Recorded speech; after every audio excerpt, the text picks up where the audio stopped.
Buenos días. Si va abriendo su Biblia, por favor, en Génesis capítulo 4, versículo 25. Génesis 4, 25.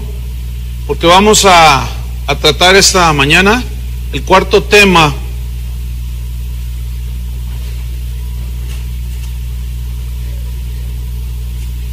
de esta conferencia, como en los días de Noé, que se titula Un aparente avivamiento. Un aparente avivamiento. Génesis 4:25 dice así: y conoció de nuevo Adán a su mujer, la cual dio a luz un hijo, y llamó su nombre Set, porque Dios, dijo ella, me ha sustituido otro hijo en lugar de Abel, a quien mató Caín. Y a Set también le nació un hijo, y llamó su nombre Enós. Entonces los hombres comenzaron a invocar el nombre de Jehová. Dice este texto que Adán y Eva procrearon otro hijo al cual llamaron Set. Set significa sustitución, porque ella dijo, Dios me ha sustituido otro hijo en lugar de Abel, a quien mató Caín. Y Set tuvo a su vez un hijo al cual llamó Enós. Y Enós significa hombre mortal, significa frágil, débil. Y luego añade el texto, entonces los hombres comenzaron a invocar el nombre del Señor. Enós viene del linaje de Set, y precisamente de ese mismo linaje es del que procede nuestro Señor Jesucristo. Y por lo tanto vemos que Enós, cuyo nombre es mortal, frágil, débil, él comenzó a invocar al Señor reconociendo que era mortal. Ya había visto que empezaban a morir algunos hombres después de cientos de años. Dijo, somos mortales. Comenzó a reconocer su fragilidad y su debilidad, y en esa generación pues lo vieron a Enós, es lo más seguro que lo vieron invocando al Señor y reconociendo. Y luego añade esta frase, que los hombres comenzaron a invocar el nombre del Señor.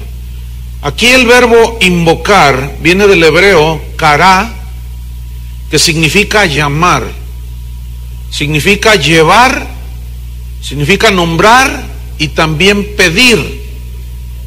Eso significa que Enós comenzó a llamar a Dios, a llevar el nombre del Señor, a nombrar al Señor y a pedirle al Señor. Y dice que los hombres comenzaron a hacer lo mismo.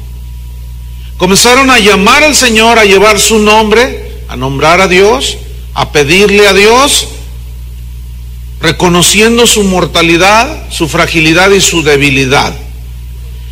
Pero si notamos bien, esta invocación a Dios está en el contexto de la caída de Adán y del asesinato de Abel, cuando comenzó a corromperse y a degradarse el ser humano.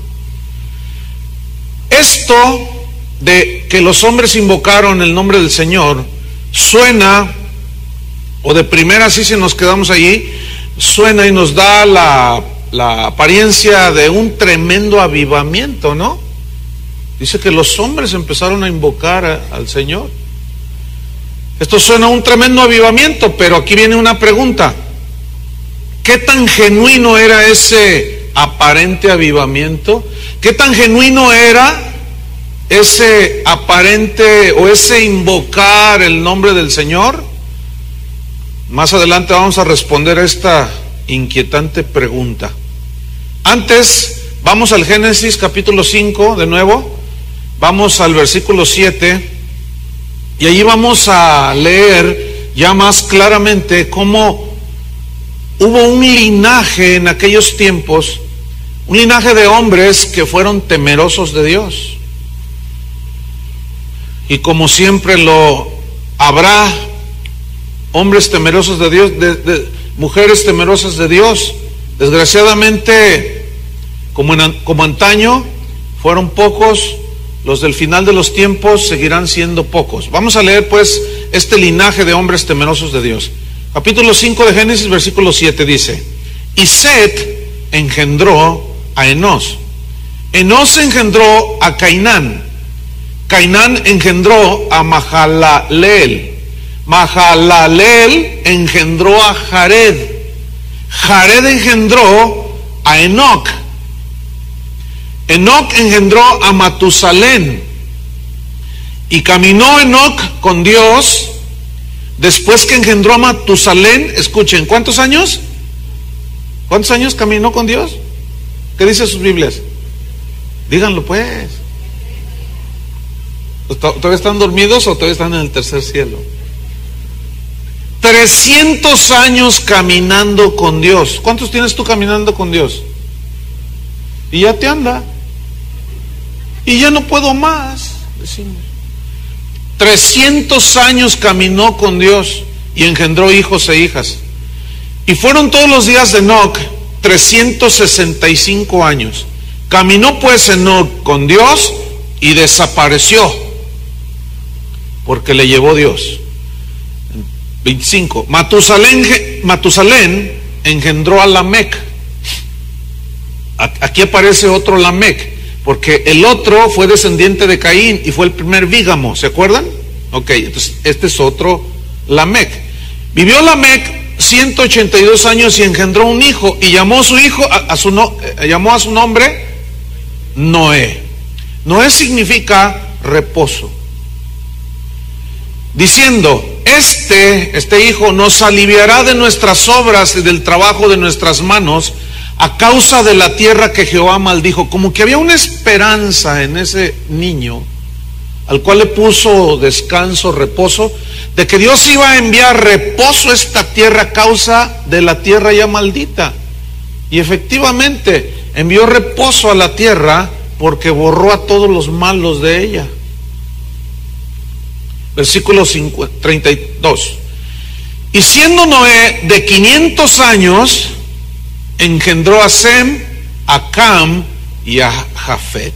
Bien, este es un linaje de hombres temerosos de Dios. Entonces la pregunta que quedó pendiente era esta: ¿realmente se multiplicaron los hombres que invocaban a Dios? Porque dice que los hombres invocaban a Jehová.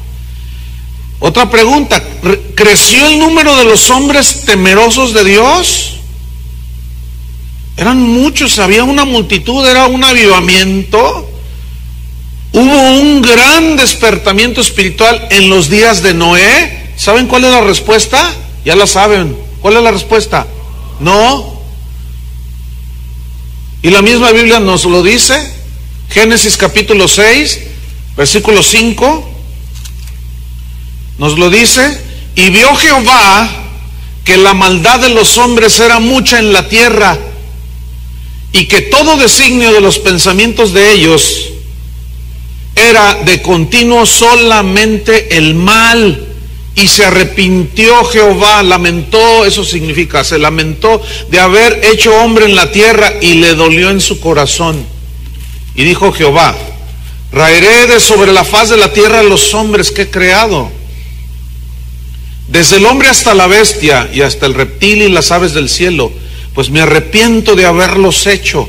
Y se corrompió la tierra delante de Dios, y estaba la tierra llena de violencia. Y miró Dios la tierra, y aquí que estaba corrompida, porque toda carne había corrompido su camino sobre la tierra. A ver. Entonces, ¿no que todos invocaban el nombre de Dios? ¿Cómo está eso? ¿Hay una contradicción en la Biblia? No. Lo que sucede es que había una aparente invocación de Dios. Caín y Abel, los dos creían, pero la adoración de Caín no era genuina. Entonces era simplemente una aparente invocación a Dios, era un clamar su nombre, pero de labios. ¿Se acuerdan la queja del Señor? Este pueblo de labios me honra, pero su corazón está lejos de mí. Entonces, esto fue un aparente avivamiento porque todos invocaron el nombre del Señor. Pregunta, ¿cuántos se salvaron del diluvio?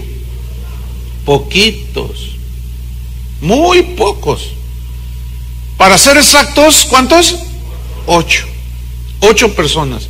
A mí me inquieta y me surge una pregunta, ¿por qué nada más 8?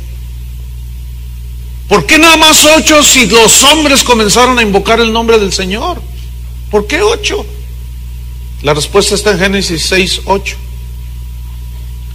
Pero Noé halló gracia ante los ojos de Jehová. Dice que se empezó a multiplicar la maldad de los hombres sobre la tierra. Pero Noé halló gracia ante los ojos de Jehová. Ahora bien, la pregunta es, ¿por qué halló gracia ante los ojos de Jehová? ¿Por qué? La respuesta nos la dice Hebreos capítulo 11, versículo 7. Busque ahí, Hebreos 11, 7. ¿Por qué halló gracia delante de Dios? Dice así, Hebreos 11, 7. Por la fe, Noé, cuando fue advertido por Dios acerca de cosas que aún no se veían, con temor preparó el arca en que su casa se salvase, y por esa fe condenó al mundo y fue hecho heredero de la justicia que viene por la fe. ¿Cuál fue la diferencia entre Noé, que halló gracia, y aquellos que supuestamente invocaban a Dios en una falsa profesión de fe, en un falso avivamiento? ¿Cuál era? Fe. Y fe, del griego pistis, es una completa confianza en Dios para salvación. De eso ya lo explicamos en la primera conferencia. Entonces, Noé halló gracia porque le creyó a Dios que iba a venir el juicio. Dios le advirtió y él se preparó. Y mientras él preparaba el arca, predicaba. Segunda de Pedro 2:5 nos lo dice. Y si Dios, segunda de Pedro, 2:5, y si Dios no perdonó al mundo antiguo, ¿Dios no qué? No lo perdonó. Pues no, que invocaban al Señor. ¿Ah? ¿Cómo está eso? Y si Dios no perdonó al mundo antiguo, sino que guardó a Noé, pregonero de justicia, con otras 7 personas, trayendo el diluvio sobre el mundo de los impíos. Otra vez la pregunta, ¿que no había un avivamiento? ¿Por qué fueron condenados los que invocaron a Dios? ¿Por qué fueron condenados aquellos que invocaban al Señor? Pues vamos a ver en la Biblia, ¿no les parece? La Biblia tiene la respuesta. 1 Pedro 3:20.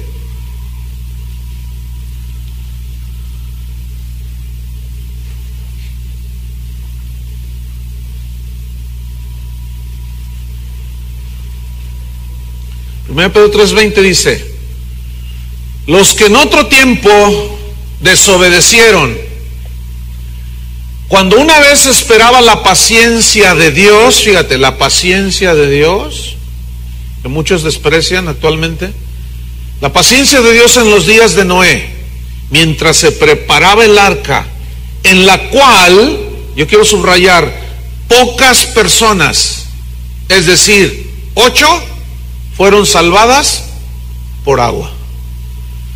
Ese mismo versículo, pero en la versión Palabra de Dios para Todos, se lee de esta manera: porque se negaron a obedecer a Dios en los tiempos de Noé.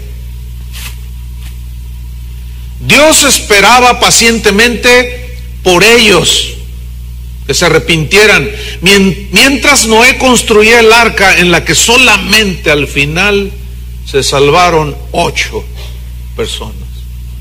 Qué triste, ¿no? Solamente 8 personas. Pero otra vez la pregunta, ¿por qué tan pocos se salvaron? ¿Qué no invocaban el nombre de Jehová? Entonces, ¿qué significa que invocaron? ¿Por qué Jesús dijo que antes de su regreso iba a ser como en los días de Noé? ¿Qué no había pues un avivamiento en los días de Noé? Una pregunta, quiero que me la respondan. ¿Cómo será antes de la venida de Jesús?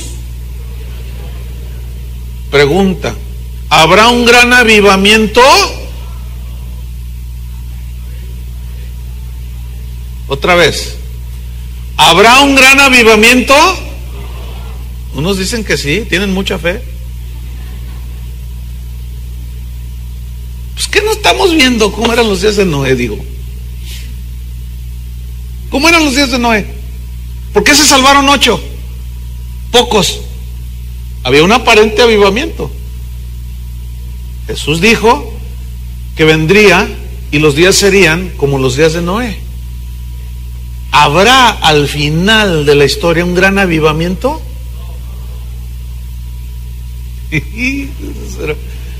Quisiera tener su fe, hermano.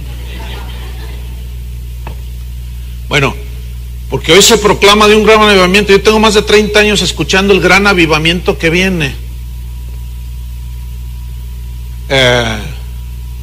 Bueno, que se proclame y que se diga, eso es una cosa. A mí me interesa lo que dice la Biblia.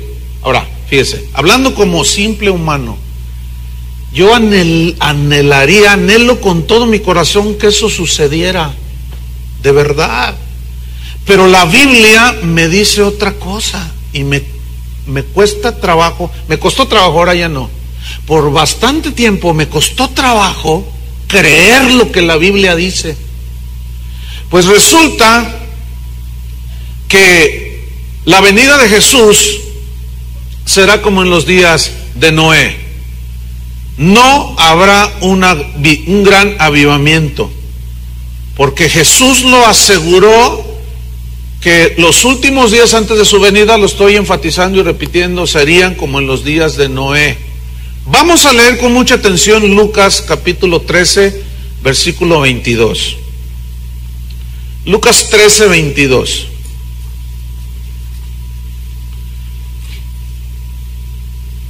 Vamos a ver sobre este punto.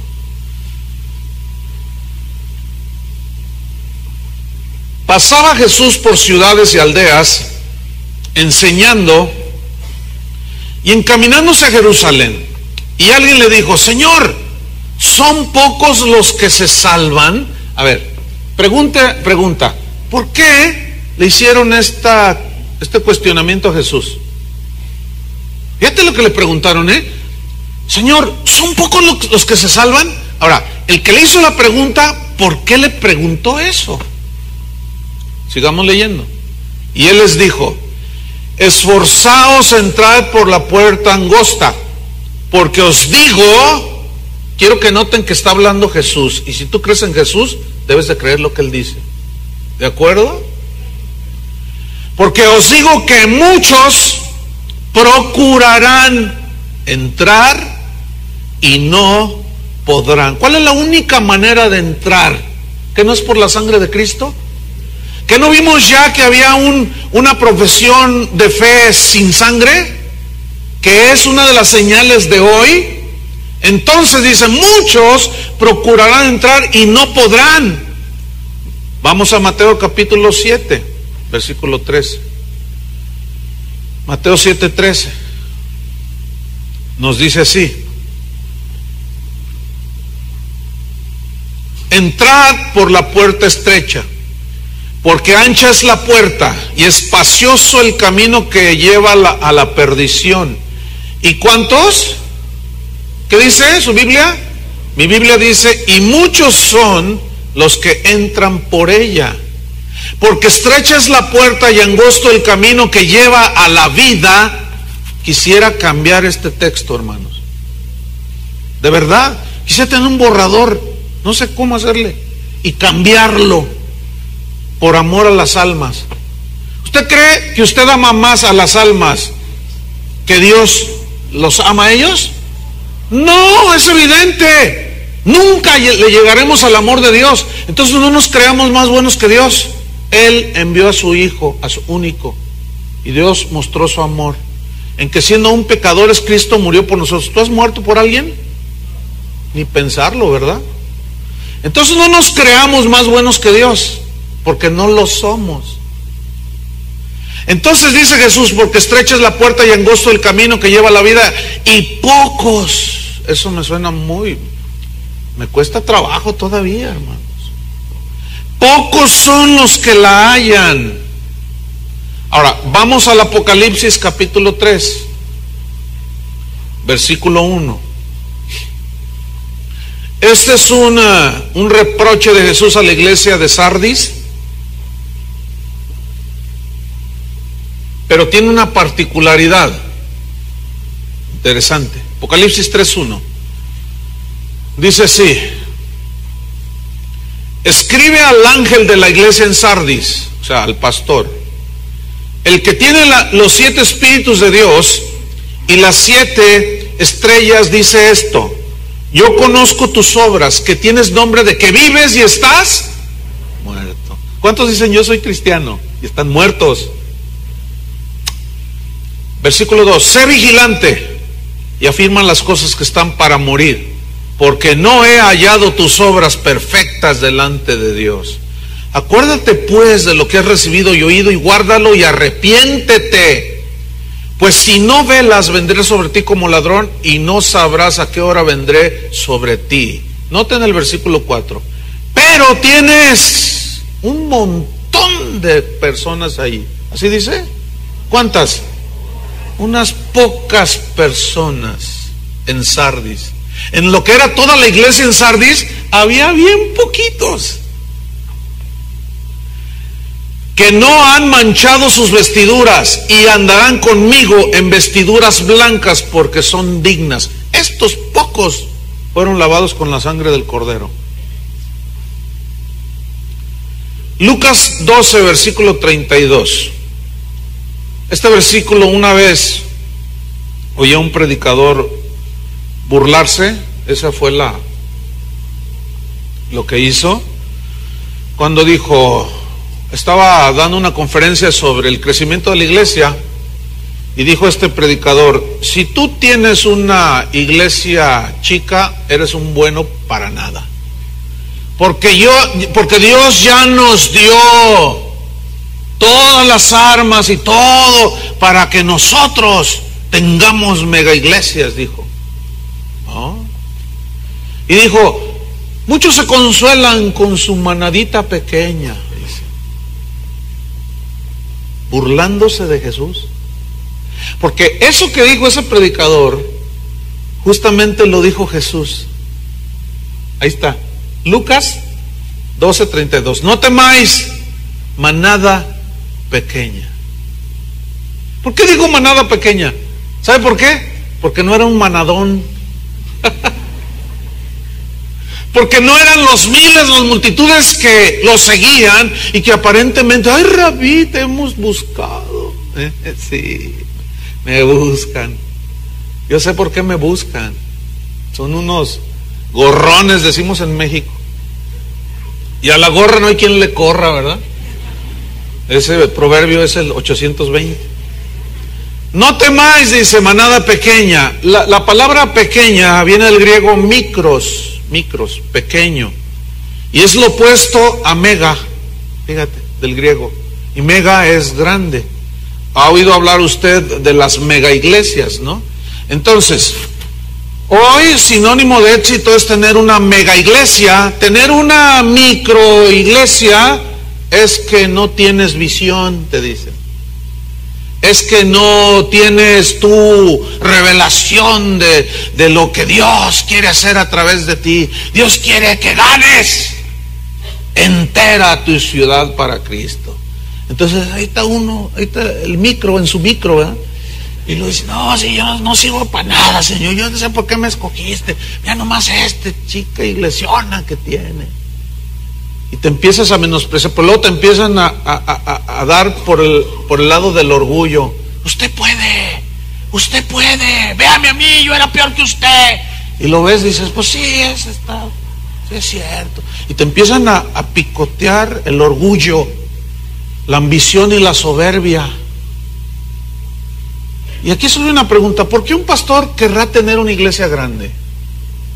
A ver, vamos a ser honestos. ¿Por qué? No, yo sé que nos ponemos espirituales para la gloria de Dios. Mira, para la gloria de Dios. ¿Y qué no es para la gloria de Dios tener 10 salvos a 5,000 y de esos 5,000, 50 salvos? ¿Que no es más gloria? Es que medimos las cosas por medio de filosofías humanas.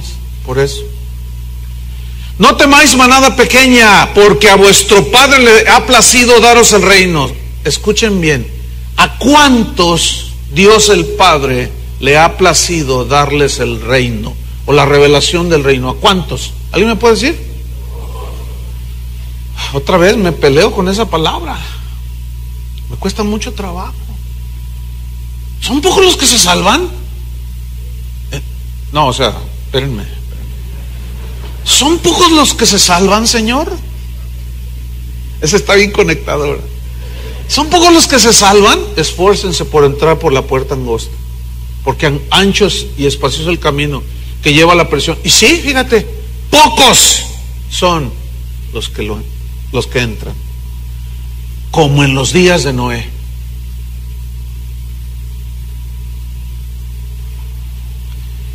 Ay, te reprendo, Satanás, ya han de estar diciendo algunos. Ato tus palabras, mire, decréteme, áteme, haga todo lo que usted quiera.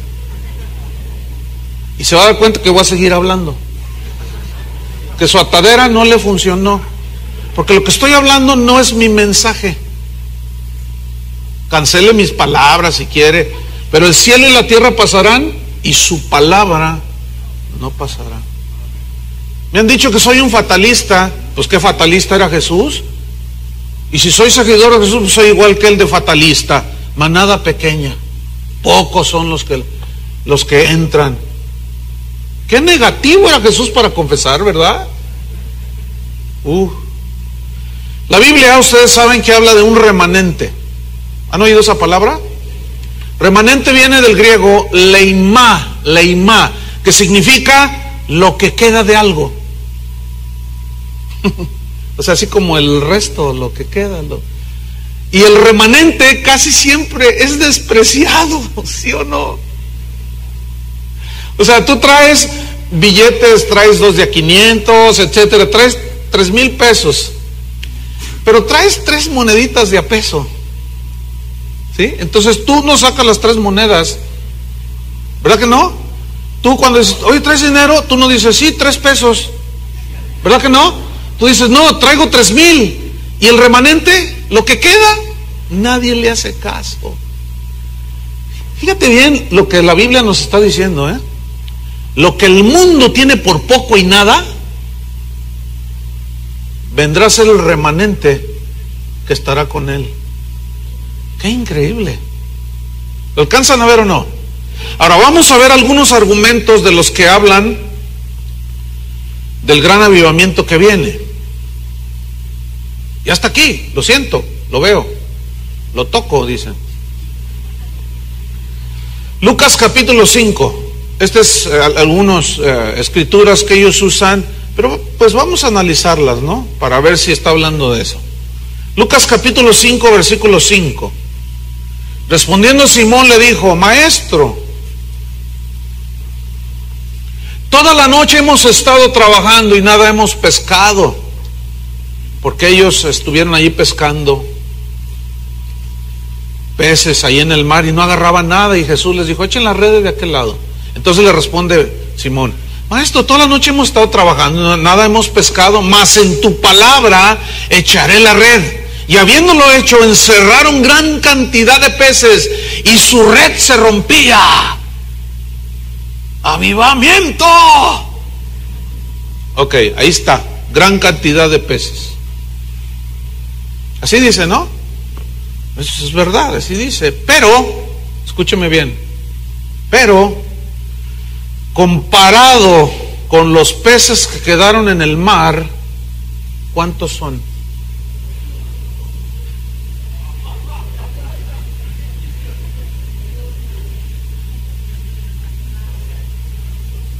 ¿Por qué no los agarró todos? La misma parábola de la red te lo dice, agarró de todo y dijo, este no, este no, este no, este no, este no, este sí, y aventó un montón. Porque no todos son. Además, lo que Jesús está enseñando aquí a sus discípulos lo que está haciendo es el llamado a predicar. ¿Sí o no? Véanlo en el contexto y ahí está. Es el llamado que les estaba haciendo. Ahora serán pescadores de hombres. Pero ellos nunca tuvieron esa idea que hoy tenemos, porque ellos conocían la Biblia más que nosotros. Vamos a Mateo 9:36. Mateo 9:36. Y al ver las multitudes, tuvo compasión de ellas, porque estaban desamparadas y dispersas como ovejas que no tienen pastor. Entonces dijo a sus discípulos: a la verdad la mies es mucha, mas los obreros pocos. Si hubiera chance de añadirle allí, ustedes saben que no se puede, ¿no? Pero si hubiera chance, yo le pondría allí: mas los obreros son pocos y malos. Híjole. Pocos y malos. O como decimos aquí en México, pocos y... No, mejor no digo, porque luego a veces son palabras que en otros países suenan feo, ¿no? Mejor ahí le dejamos, ¿no? Mas los obreros son pocos. Versículo 38. Rogad pues al Señor de la mies que envíe obreros a su mies. Ok. La mies a la verdad es mucha. Pero ¿cuánto es mucha? Ahí está la mies. A nosotros se nos mandó a predicar. Fíjate, cuando es la cosecha, ¿se acuerdan la parábola del trigo y la cizaña? Dice que vendrá la cosecha. Y en aquel día separará el trigo de la cizaña. O sea, no son todos. Y ese montón de cosecha se hace un poco. Cuando un agricultor cosecha, son toneladas de trigo y son cerros de trigo, ¿no es cierto? Y dices, wow, qué tremendo. Pero a medida que va desgranando las vainas del trigo, quedan unos cuantos costales y un montón de hojas y un montón de cizaña. Pero el trigo es guardado acá, en un solo granero. Entonces, fíjense, debemos recordar, para entender también esta parte, la parábola del sembrador. ¿Se acuerdan de la parábola del sembrador? El sembrador salió a sembrar y parte la semilla, etcétera, etcétera. Y si buscamos en Lucas capítulo 8, versículo 11, ahí está ya la interpretación que Jesús le da a la parábola del sembrador. Lucas 8, versículo 11, les dice: esta es pues la parábola, o sea, la del sembrador. Y dice Jesús: la semilla es la palabra de Dios. ¿Qué es la semilla? La palabra de Dios. Versículo 12. Y los de junto al camino son los que oyen, y luego viene el diablo y quita de su corazón la palabra para que no crean y se salven. Versículo 13. Los de sobre la piedra, o sea, donde cayó la semilla, son los que habiendo oído, reciben la palabra con gozo, pero estos no tienen raíces. ¿Ve cómo el gozo no garantiza nada? No tienen raíces. Creen por algún tiempo. No dice que son salvos, creen por algún tiempo. Como los demonios también creen. Y en el tiempo de la prueba, ¿qué hacen? Se apartan. ¿Por qué? Porque no están cimentados, no están arraigados, no son nacidos de nuevo, ni los primeros ni los segundos. Versículo 14. La que cayó entre espinos, estos son los que oyen, pero yéndose son ahogados por los afanes y las riquezas y los placeres de la vida, y no llevan fruto. Fíjense, ¿Oyeron? Dijeron, no, pues qué bonito, ¿no? Pero, ¿qué sucedió? Esa palabra no logra germinar. Nunca dan fruto, son ahogados. ¿Por qué? Por la sensualidad. Solamente pensando en las cosas de este mundo, en el dinero, en los cruceros, en etcétera, etcétera, los placeres de la vida, y no llevan fruto. Pero nota el versículo 15. Mas la que cayó en buena tierra. La buena tierra aquí está representando a los del linaje de Set. ¿Está entendiendo? A los verdaderos hombres y mujeres que tienen temor genuino de Dios, que los hace apartarse del mal. Esos son. Mas la que cayó en buena tierra, estos son los que con corazón bueno y recto retienen la palabra oída y dan fruto con perseverancia. Notemos una cosa: de 4 tipos de oyentes, solo el 25% se salvó. ¿Muchos o pocos? Pocos.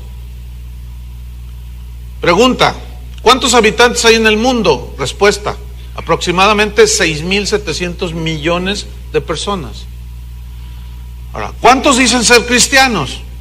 De esos 6.700 millones, el 33% dicen que son cristianos, profesan catolicismo, iglesias evangélicas, etcétera.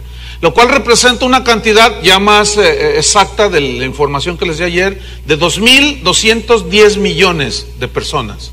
O sea, el 33% de la población del mundo son cristianos, o se dicen cristianos.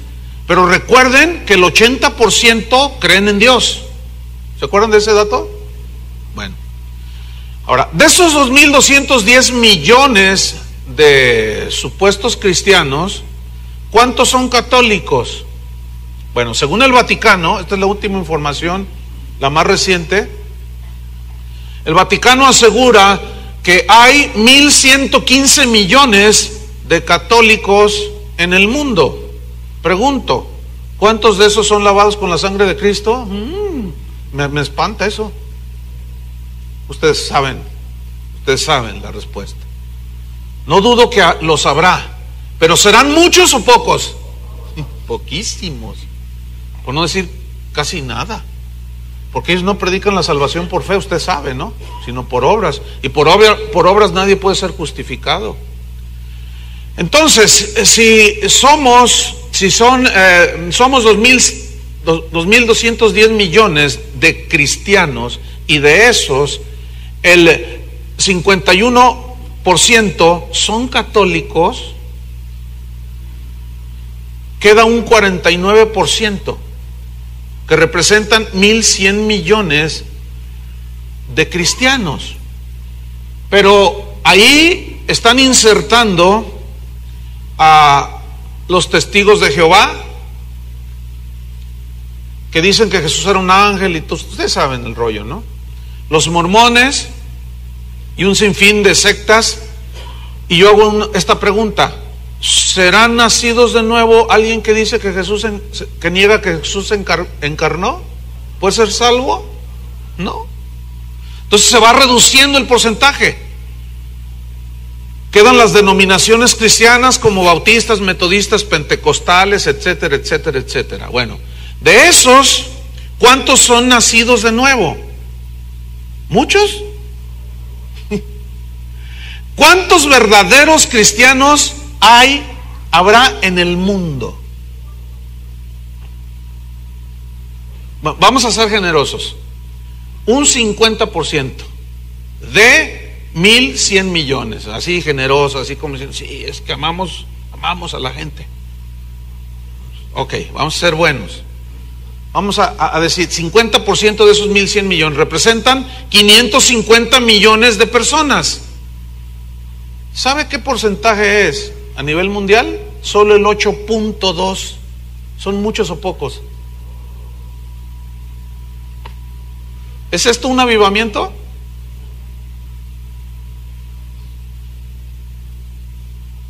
¿Será un avivamiento esto? 8.2. ¿Cómo eran los días de Noé? Invocaban a Dios. ¿Cómo serán los días previos al regreso de Cristo? ¿Habrá un avivamiento o un aparente avivamiento? Lucas 18, versículo 8. Este versículo está tremendo. Lucas 18, 8.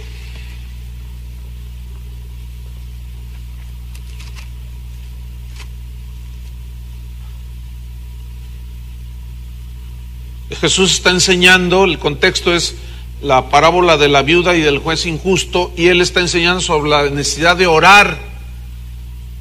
Y cuando oras, dice Hebreos, que es preciso creer que Dios está allí, ¿no? Porque sin fe es imposible agradar a Dios, ¿no? Porque el que ora cree que le está escuchando Dios. Esa es la enseñanza de este pasaje en el contexto, sobre la necesidad de orar y no desmayar. Pero luego en el versículo número 8 dice: os digo que pronto les hará justicia, o sea, Dios a los que claman, pero cuando venga el Hijo del Hombre, ¿hallará fe en la tierra?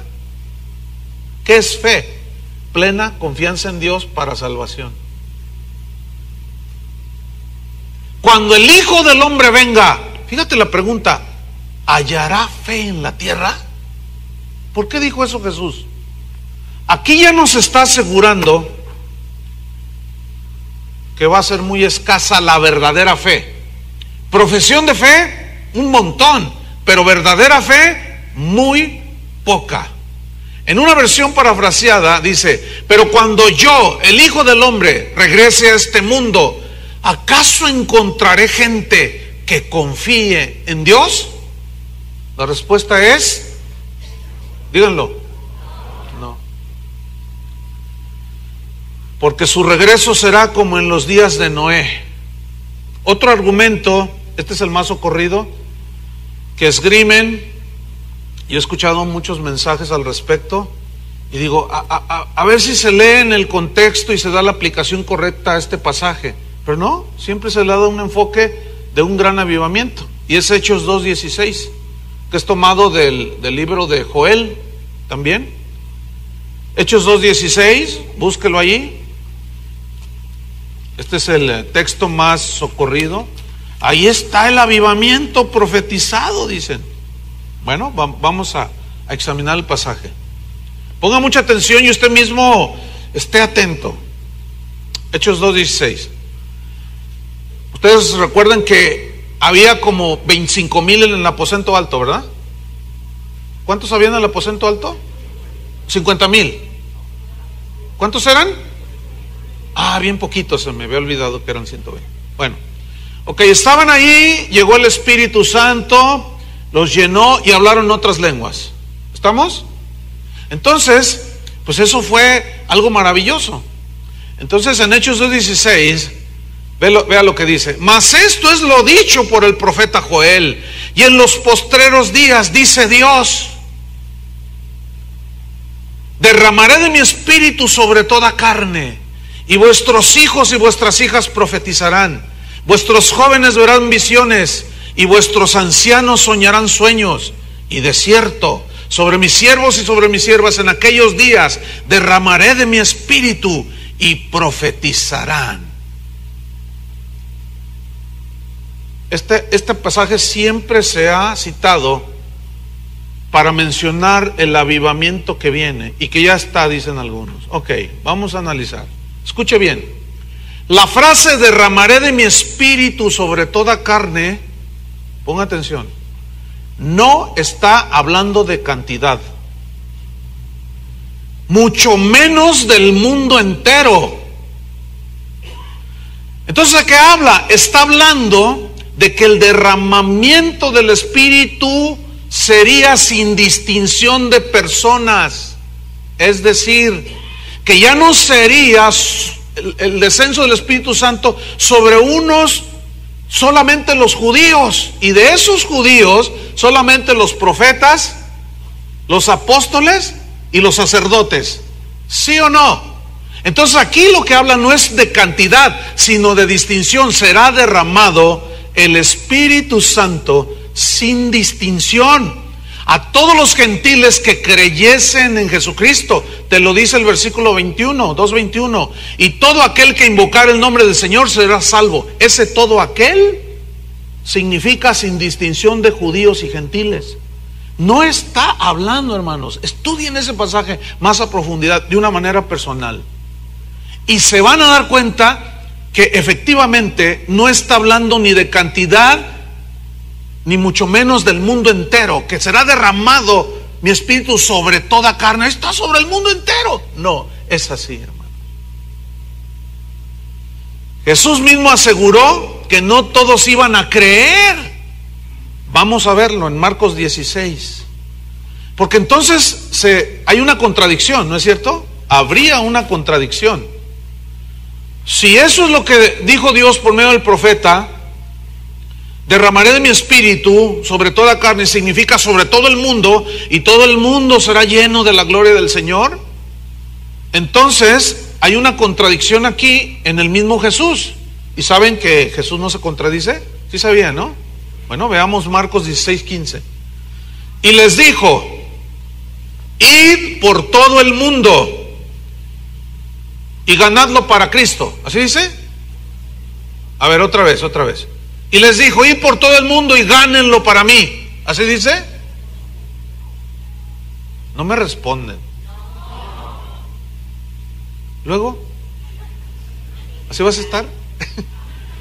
Y les dijo: id por todo el mundo y predicad el evangelio a toda criatura, sin distinción. ¿Están de acuerdo? ¿Me están siguiendo? Sin distinción. Entonces, ¿dónde cabe eso de que sale por ahí un iluminado y dice: a mí el Señor me dio una visión, una revelación, que solo les predique, voy a hacer una iglesia distinta, porque solamente le voy a predicar a los de la clase media alta para arriba? ¿Han oído eso? ¿Cuántos han oído eso? Es bien socorrido. ¿Y por qué no a los de clase baja hasta abajo? Ah, qué gran visión te dio el Señor, ¿verdad? Y si Dios te manda una sirvienta humilde y pobre y un albañil, ¿qué vas a hacer? ¿Ven cómo nosotros si hacemos distinción? O sea, tú porque eres de clase media entras a esta iglesia, y tú eres de clase baja y no entras. Sobre el rico se derrama el espíritu y el pobre, pues pobre. ¿Qué es eso, hermanos? ¿Ah? Esas son sectas. Así es que si tú traes esa onda de que a mí Dios me reveló que le abre solamente a los empresarios, estás mal, te lo digo claro. Sí.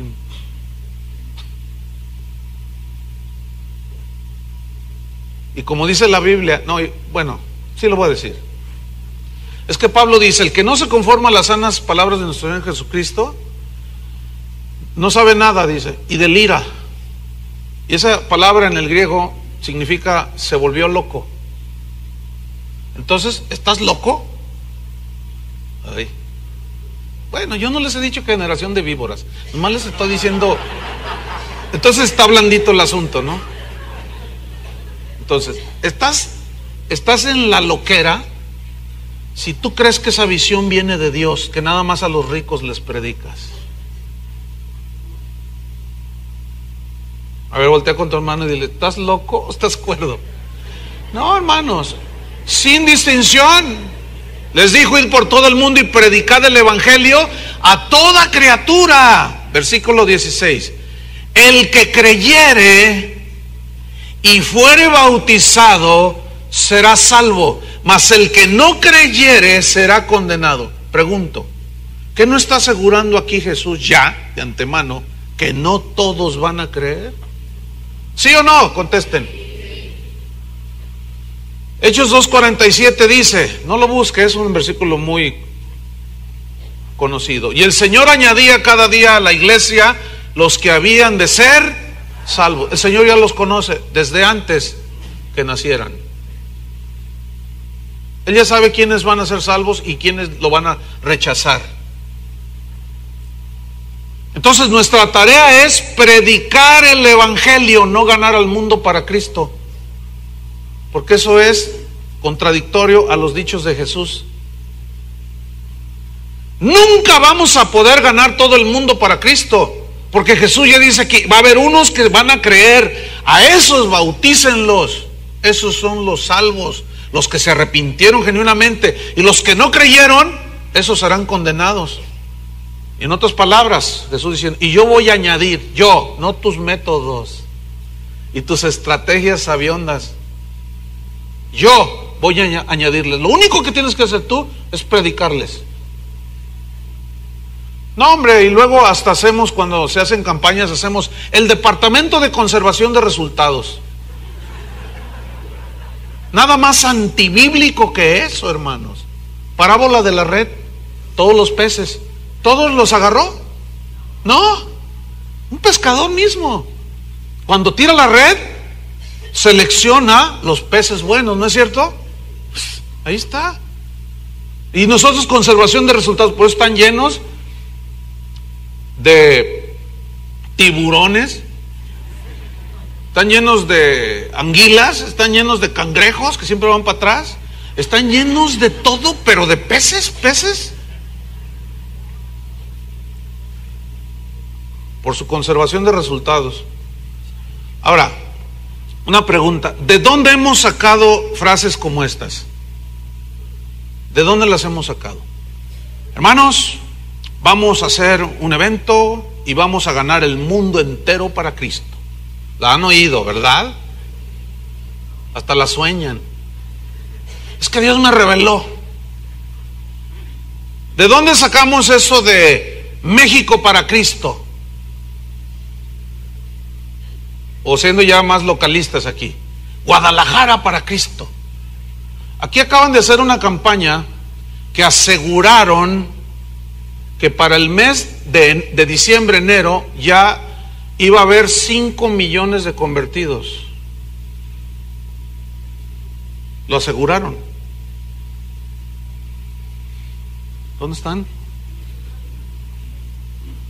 Ahora, ¿de dónde salen todas esas frases triunfalistas? ¿Saben de dónde salen? Precisamente de una mentalidad triunfalista, mercantilista, y pongan atención, gedosista. El que oiga, que entienda. Porque algunos, ¿qué es gedosista? Bueno, ahí investiguen ustedes. G12, hombre, G12. Uy, esos dicen que van a ganar al mundo para Cristo. Solo porque hay en Bogotá 2 iglesias, una de 100,000 y otra de 120,000. Pero hay millones de habitantes ahí. Siguen siendo pocos. Y de esos, quién sabe cuántos serán salvos. ¿Por qué? Por lo que les predican. Lo único que los salva, ya lo hemos dicho, y no que nosotros lo digamos, lo dice la Biblia. Pablo dijo, no me avergüenzo del evangelio, porque es el único que tiene el poder para salvar. Y si les predican doctrinas heréticas y un montón de rollos antibíblicos, ¿usted cree que la gente se salve? Pero ellos dicen que es avivamiento. Ahora, ¿la Biblia profetiza un gran avivamiento o una gran apostasía? ¿Verdad que seguimos luchando con el asunto? Yo quisiera ver a toda mi familia al 100% convertida, a mis amigos, mis vecinos, qué sé yo. Voy en la calle y veo a veces un vagabundo así arrastrando los pies y digo, ay Dios, o sea, y luego le hablas o algo, a mí dame para emborracharme, a mí no me da, sí, Cristo, si Dios se quisiera, ¿por qué me tiene así? Dicen, uy, no todos creen. Entonces la Biblia profetiza un gran avivamiento o una gran apostasía. Segunda Tesalonicenses 2 nos tiene la respuesta, y un par de escrituras más. Ahí está la respuesta. Si la Biblia nos habla de ese gran avivamiento o una gran apostasía, o lo que se ve es un aparente avivamiento. Segunda Tesalonicenses 2:1. Aquí Pablo dice, pero con respecto a la venida de nuestro Señor Jesucristo, ¿a la qué? ¿Qué señales habría cuando Jesús vendría? Como en los días de Noé. Y nuestra reunión con Él, os rogamos, hermanos, escuchen, que no os dejéis mover fácilmente de vuestro modo de pensar. Aquí el modo de pensar es conforme a la Biblia. Ni os conturbéis ni por espíritu. Aquí significa que alguien vaya y te diga cosas, te enseñe cosas. Ni por palabra, ni por carta como si fuera nuestra, en el sentido de que el día del Señor está cerca. Nadie os engañe en ninguna manera, porque no vendrá. ¿Quién no vendrá?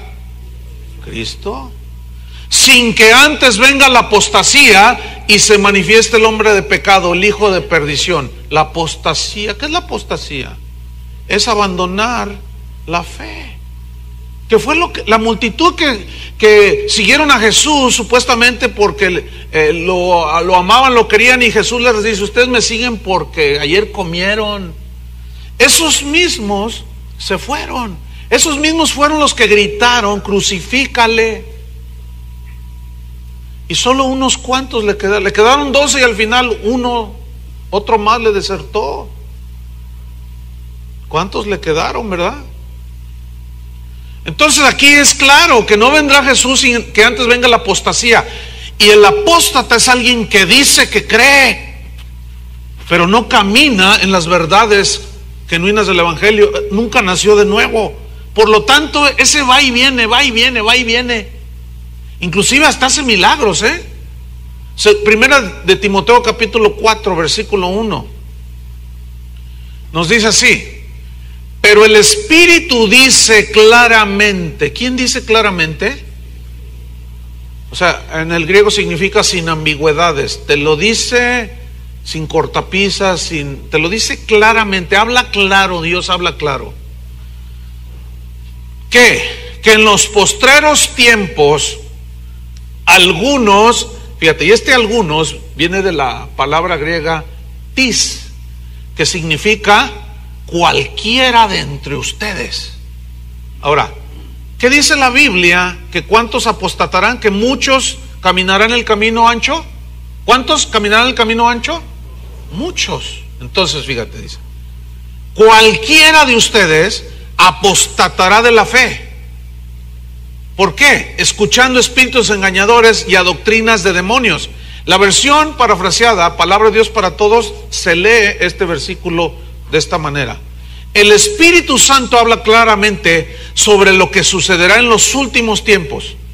Muchos dejarán de creer en la verdadera fe. Le harán caso espíritus que mienten y seguirán enseñanzas de demonios. Mateo 24, versículo 3.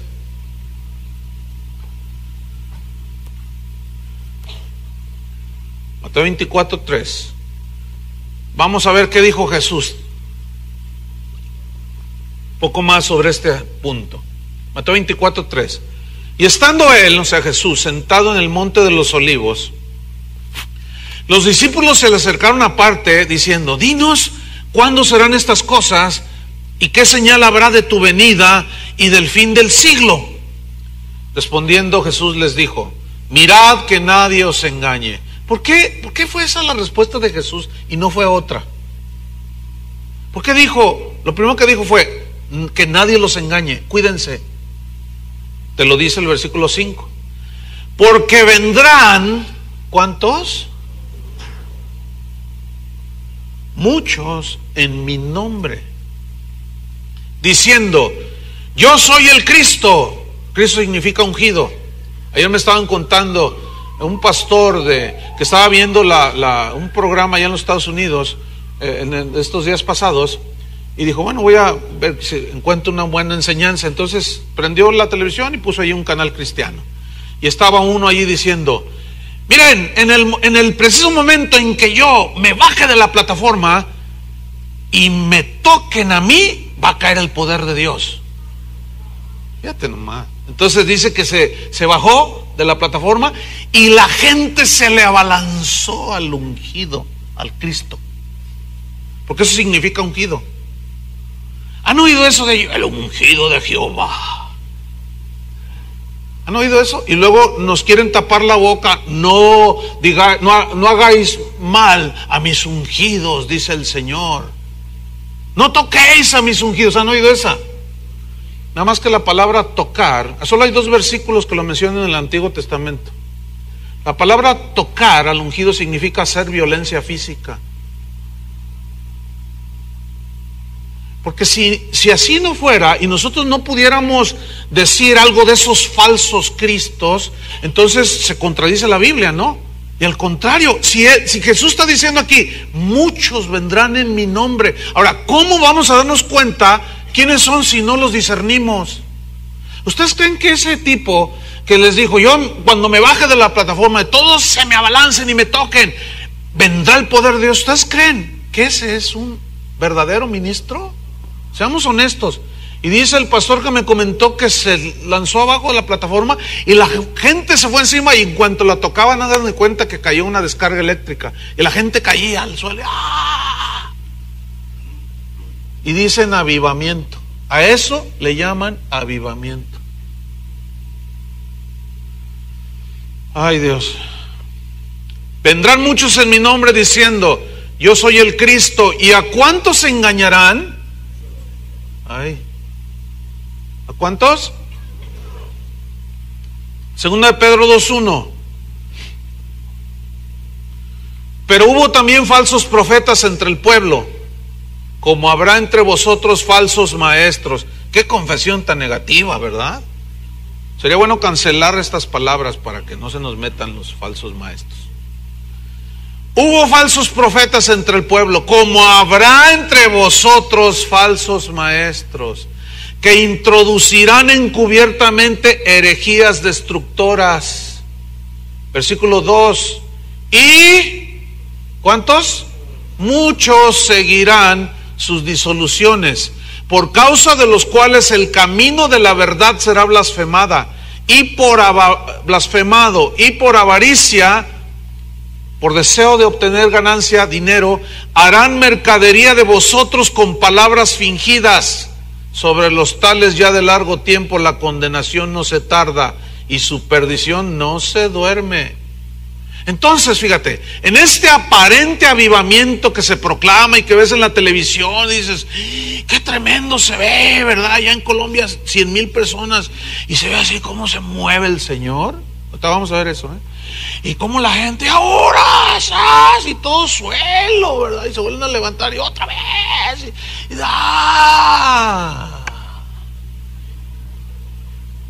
¡Qué gran avivamiento! Es este aparente avivamiento, o mejor dicho, en este aparente avivamiento, muchos creen que son salvos. Al final, la triste realidad, nunca fueron limpiados por la sangre de Cristo. Profesaron solo de labios. Nunca les hablaron del arrepentimiento, de qué se arrepentían. Nunca les hablaron de la santidad, de qué iban a vivir, cómo iban a vivir. Muchos en aquel día se darán cuenta de la triste realidad, y esto es lo doloroso, hermanos. Jesús mismo lo aseguró. Mateo 7, versículo 21. Muchos, 21, iba a empezar el versículo 22, 21, Mateo 7, 21. Aquí está. La triste realidad es que muchos creen que son salvos, pero al final, la triste realidad. No todo el que me dice Señor, Señor, ahí está, profesión de labios para afuera.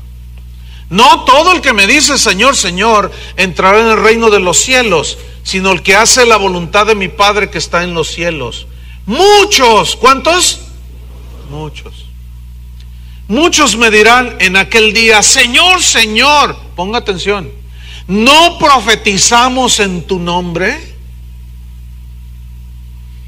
¿Y en tu nombre echamos fuera demonios? ¿Y en tu nombre hicimos muchos milagros? Y entonces les declararé. ¿Cuándo será esto? En aquel día. ¿Cuál es aquel día? el día del juicio. Cuando estén ahí, todos los que rechazaron a Cristo, y de pronto así, el gran trono blanco, que es donde van a ser enjuiciados los que no creyeron. Oye, nosotros deberíamos estar en el tribunal de Cristo, ¿no? Pero, ¿y cómo está la cosa? Y luego, a ver, pásale, Juan Camaney, pásale. Y luego, señores, ¿está en el libro de la vida? No. ¿Cómo no? Señor, yo profeticé, así dice el Señor. Y saqué demonios a patadas. Como un falso que allá en los Estados Unidos que le daba puntapiés a las personas, según él los liberaba. Háganme favor, Dios santo. Y el tremendo andaba con la secretaria. Y entonces decían, ¡avivamiento! ¿Avivamiento? Ay, Dios. Pero Señor, hasta eché fuera demonios en tu nombre. Hice milagros. Para algunos que suben la patineta a la plataforma es un milagro subirse, porque están bien gordos. Y otros hacen un despliegue de milagrería impresionante. Hicimos muchos milagros. ¿Por qué no estamos en la lista del libro de la vida? ¿Quién eres? ¿Qué les dirá? Les declararé, nunca te conocí. ¿Saben qué significa conocer aquí? Nunca tuve una relación íntima contigo. La única relación íntima que podemos tener con Dios es a través de la sangre de Cristo. Punto. No hay otra manera. Les declararé, nunca os conocí, apartaos de mí, hacedores de maldad. Mateo 24:38, no lo busque, nomás anótelo. Porque como en los días antes del diluvio, estaban comiendo y bebiendo y casándose y dando en casamiento hasta el día en que no entró en el arca, y no entendieron hasta que vino el diluvio y se los llevó a todos. Así será también la venida del Hijo del Hombre. Por último, abra su Biblia rápidamente, Primera Reyes 19. Esta es una historia tremenda, hermano. Y aquí la Biblia nos va a mostrar cómo no todo lo que brilla es oro, ¿eh? Vamos a ver aquí la historia de un profeta llamado Elías, que tenía un discernimiento. Ese sí era un verdadero profeta, no como los profetillas de almohadilla de hoy. Este sí era un verdadero profeta que discernía, que conocía a Dios, había decapitado a los profetas de Baal, pero luego en la debilidad humana una señora lo correteó. Y fue y se metió a una cueva, ¿se acuerdan? Y estaba ahí en la cueva, 1 Reyes 19, versículo 11. Y le dice Dios, sal fuera y ponte en el monte delante de Jehová. Fíjate lo que dice, y aquí Jehová que pasaba. Y un grande y poderoso viento que rompía los montes y quebraba las peñas delante de Jehová, pero Jehová no estaba en el viento. Y tras el viento un terremoto, pero Jehová no estaba en el terremoto. Y tras el terremoto un fuego, pero Jehová no estaba en el fuego. Y tras el fuego un silbo apacible y delicado. Y cuando lo oyó Elías, cubrió su rostro con su manto y dijo, aquí está Dios. Elías, que estaba en la cueva, experimentó 4 manifestaciones sobrenaturales. Pongan mucha atención. Pero no en todas estaba Dios, ¿cierto? Ahí te lo dice. El primero, un viento fuerte. Cuando Dios le habló a Moisés en el monte Sinaí, dice la Biblia que sus palabras había relámpagos, truenos, había un torbellino, un viento fuerte. Y Dios estuvo allí, ¿sí o no? Estuvo allí. Dios se manifestó a Moisés en un viento fuerte. Pero en el caso de Elías se dio el mismo fenómeno, pero Dios no estaba ahí. La segunda manifestación, un terremoto. Cuando el Señor descendió sobre el monte Sinaí, la Biblia asegura y te dice que el monte temblaba. ¿Por qué? Porque Dios estaba allí. Pero en el caso de Elías, tembló, un terremoto, y Dios no estaba allí. La tercera manifestación, un fuego. Y dice la Biblia que Dios a Moisés se le manifestó en una zarza que estaba ardiendo. Y dijo, voy a ir y comprobar y ver por qué aquella zarza no se consume, está encendida, hay un fuego, y por qué no se enciende, no se consume. ¿Saben por qué no se consumía? Porque Dios estaba ahí. Pero en el caso de Elías, en el fuego que él experimentó, Dios no estaba ahí. La cuarta fue un silbo apacible y delicado. Y ahí estaba Dios. ¿Cuál es la lección? Es muy clara. No todo lo que brilla es oro. No todas las manifestaciones, así que te fuego. Ay, siento. Lo sientes, lo ves. ¿Está Dios? Bueno, esa es la gran pregunta, ¿no? ¿Y está Dios ahí? Debemos notar que Dios se manifiesta como Él quiere.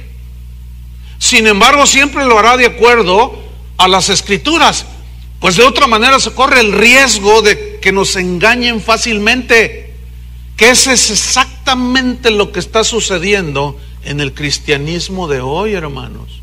Elías no era un profeta que andaba detrás de las manifestaciones de Dios. Cuando él destruyó a los profetas de Baal, no dijo avivamiento, ¿verdad que no?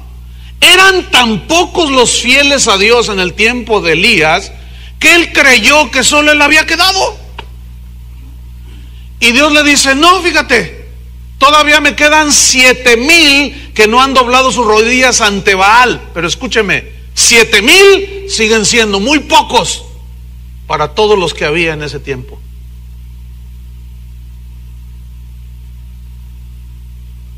Elías supo discernir que Dios no estaba en las primeras 3 manifestaciones.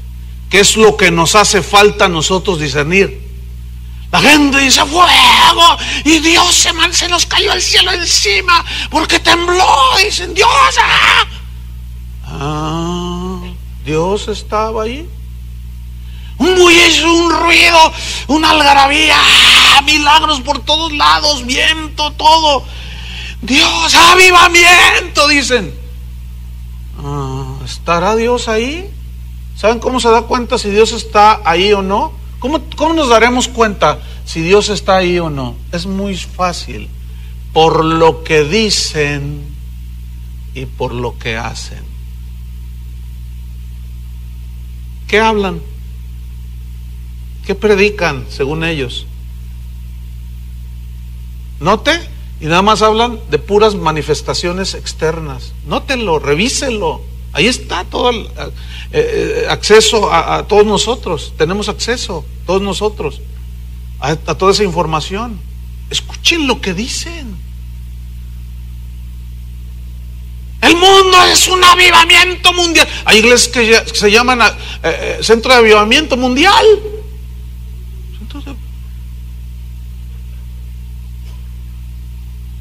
Bueno, Elías supo discernir que Dios no estaba en las 3 primeras manifestaciones, pero él no salió cuando vino el viento fuerte, no se dejó llevar por la manifestación, tampoco cuando vino el terremoto y el fuego.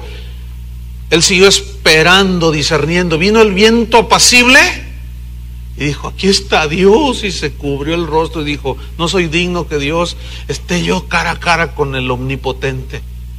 Ahí estaba Dios. Eso es lo que debemos aprender, hermanos, a discernir. ¿A qué debemos aprender? A discernir, hermanos.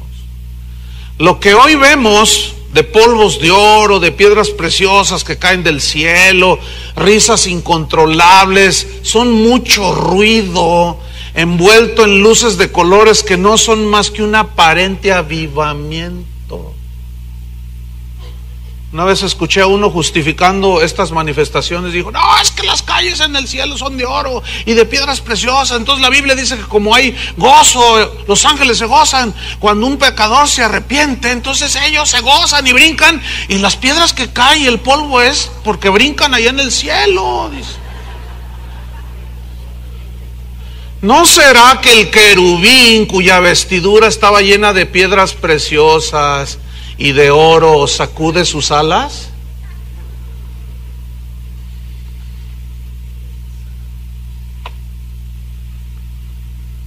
Como en los días de Noé, así será la venida del Hijo del Hombre. Un aparente avivamiento.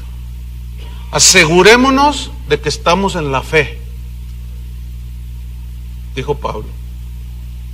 Asegurémonos. Si hemos sido lavados con la sangre del Cordero, si no, estamos formando parte de ese aparente avivamiento, que vamos, gritamos, nos divertimos, pero no somos salvos. Oremos, hermanos. Pónganse de pie.